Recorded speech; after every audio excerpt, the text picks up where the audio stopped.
Okay.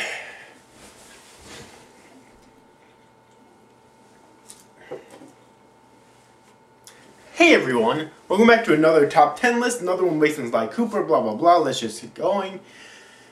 This one is my top 10 favorite Sly Cooper characters on Sly 1, 2, and 3.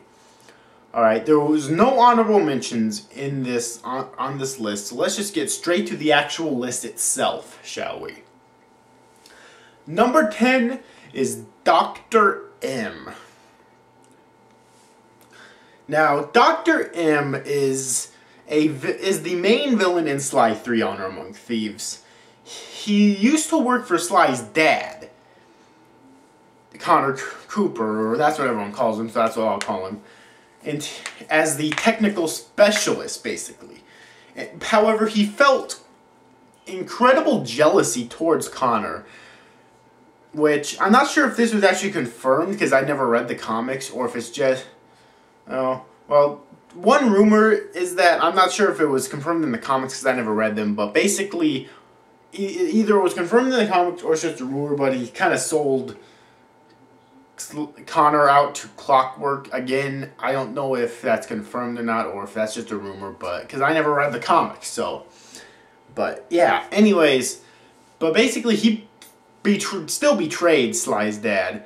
And for so many years he'd been trying to break into the Cooper Vault on Cane Island in the South Pacific. But he just couldn't because he didn't have the cane. Even all those knockoffs that he bought and whatnot still would not work. It had to be the real deal. So he was ecstatic when Sly finally arrived on Cane Island. Okay?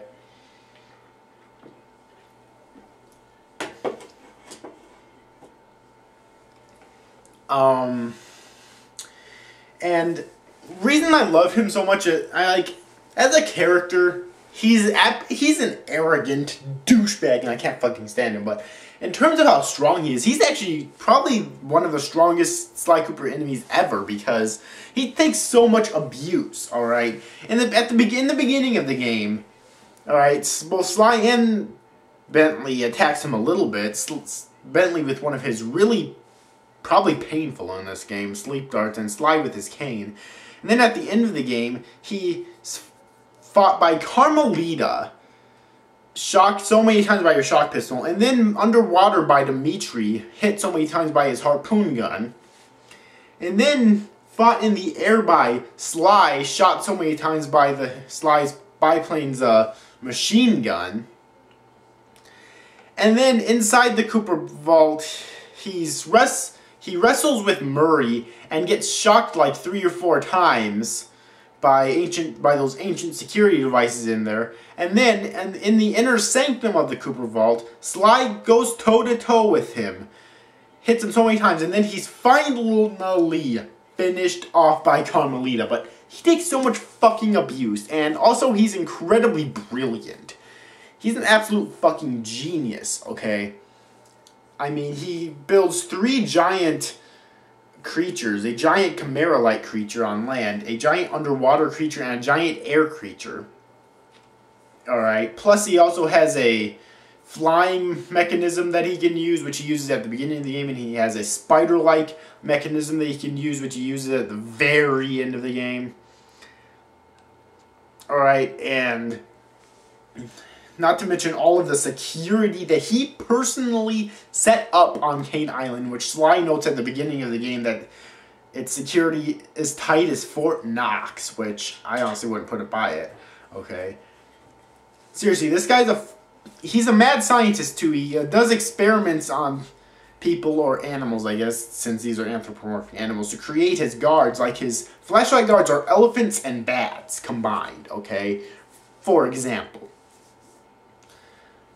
Yeah, so yeah, he's really nuts, but you have to applaud and respect his genius, though, I think, okay? And that's the only reason why he's on this list. Excuse me. Anyways. But he's I personally think he's a shitty-ass character. I can't stand his personality, and it's because of that he's only at number 10. He's lucky that he made it to number 10. Number 9 is Big Jim McSweeney now. The reason why he's not higher on this list is because you never actually see him in the series. He's referenced in a few times in Sly 3 and that's it. And also he's in one of the comics as well.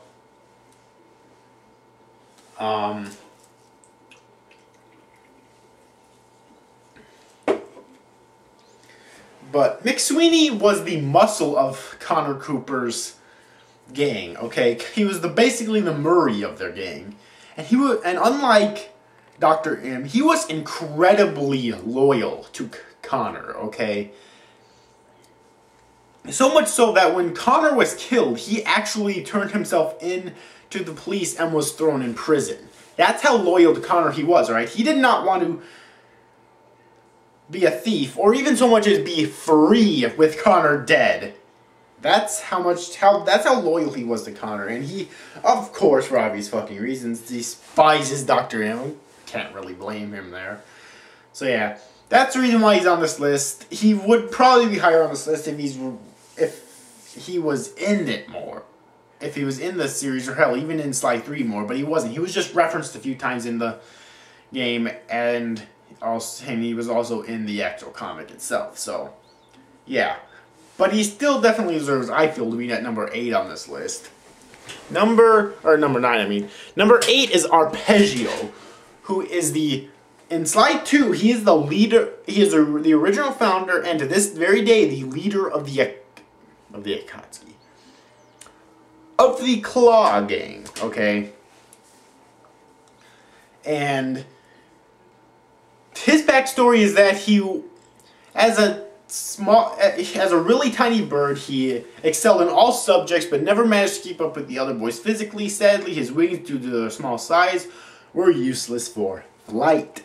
Okay, so he couldn't fly at all. So, outraged by this, he used his powerful mind to search for a cure in the works of the Italian Renaissance masters. Their notebooks provided a springboard for this sinister young genius, and that's basically it. He searched up clockwork, and he devised a plan to fuse with the clockwork, collect all the clockwork parts, fuse with the clockwork frame, and become immortal and be able to fly.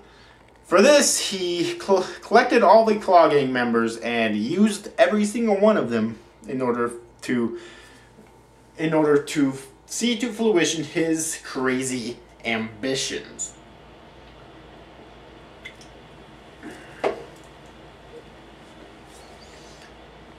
Alright. Now, he's on this list higher than the other two specifically because of his genius. And also, he would have been higher on this list if he actually had a boss fight and he wasn't betrayed and killed by Neela, the bitch. Alright, but still, you know, he would have been higher on this list if it wasn't for that. And, you know, maybe if he had a boss fight and whatnot, but still, I think he's a really awesome villain, and he definitely deserves to be on this list. Number 7 is Mugshot, who is the second boss in Sly 2, and he's also a boss in in episode 3 of Sly 3, okay? Basically, as a child, he was weak and got picked on. He got all buffed out, and then he, well, probably killed the people who teased him as a kid. And then he became a gangsta, and he joined the Fiendish Five for reasons that I don't think anyone quite understands. That's his backstory, okay? He's on this list just because I think I think his character's kind of humorous in a way, because first off, no one could have that big of muscles. Period. Secondly, his arms are so big, his legs are so small that he walks on his fists, like kind of like a gorilla. It's like, why would he not buff out his legs too? That makes absolutely no fucking logical sense on his part. Like, it would make more sense to me if he would have buffed out his legs too, but I don't know, it's really funny. It actually makes me wonder if Mugshot was supposed to be a gorilla at first. So, but when they changed him to a bulldog, they decided to play a joke off that. I don't know, but either way, it's really funny, I think. Right? Number 6 is Clockwork. The main enemy of the series, basically. He's the main enemy of Sly 1. He's basically the main enemy of Sly 2. Even though Neela is kind of controlling him, but still, it's still Clockwork, okay? No, it's not fucking Clockla. It's Clockwork, okay?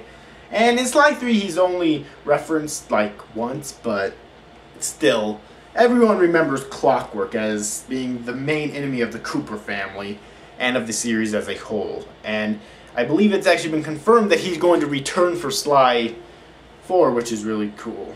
So yeah, anyways, Clockwork, I'm running out of time on my camera here, so I better finish off this number really quickly. Clockwork's a fucking awesome villain. In Sly 1, his boss fight wasn't too difficult. You know, a few times I beat it. In Sly 2, the Clockla boss fight was really difficult for me, actually. Alright. I mean, really it was. So yeah, even to this day, sometimes I struggle with it. So yeah, but that's why he's at number 6, and I will see you all for part 2. Bye.